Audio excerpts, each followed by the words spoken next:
The girl forgot to close the curtains while changing clothes, and was seen by her neighbor Matthew, who was on the phone across the street. He watched as the girl took off her clothes, revealing her alluring figure. But suddenly, the girl turned around and saw him. Matthew hurriedly lowered his head and ducked down. When he looked up again, he found the girl walking towards his house. Soon, the doorbell rang downstairs. Matthew was so scared that he lay on the floor. At this moment, his parents called him downstairs. Matthew walked down the stairs nervously, and saw his parents and the girl waiting at the bottom. His parents introduced her as the new neighbor, Danielle, who wanted Matthew to show her around and help her get familiar with the surroundings. Danielle didn't tell his parents about him peeping on her. She drove Matthew out. Matthew lowered his head and apologized to Danielle. Danielle stopped the car by the side of the road and asked Matthew what he had seen just now. Matthew claimed he didn't see anything, but Danielle didn't believe him. Matthew apologized immediately, saying he only saw a little bit, but this couldn't satisfy Danielle.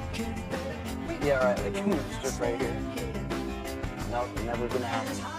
Only after Matthew took off all his clothes did Danielle seize the opportunity to take away his clothes. Matthew had to find a tire to cover himself and ran home. This made Danielle laugh. She was no longer angry. Matthew quickly opened the car door and got in. Later, they went to a restaurant together. Matthew looked at the sexy Danielle across the table and asked if she had a boyfriend. Do you have a boyfriend?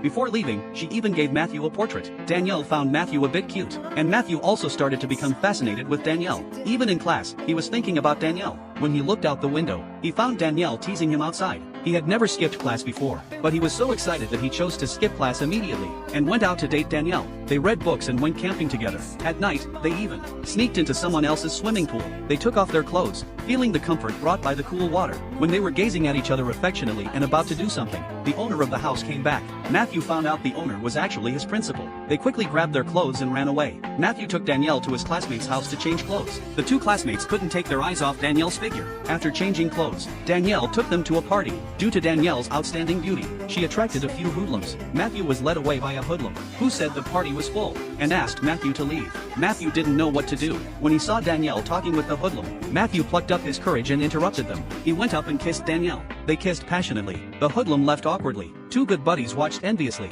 as Matthew, who kissed the goddess, walked with a swagger, but soon he was hit hard. One day, his good buddies found Matthew and took him to the school's audiovisual room. After driving away all the classmates inside, he took out an AV disc and played it for Matthew to watch. He found out the female lead was actually Danielle. His own girlfriend turned out to be an AV actress. Matthew was devastated.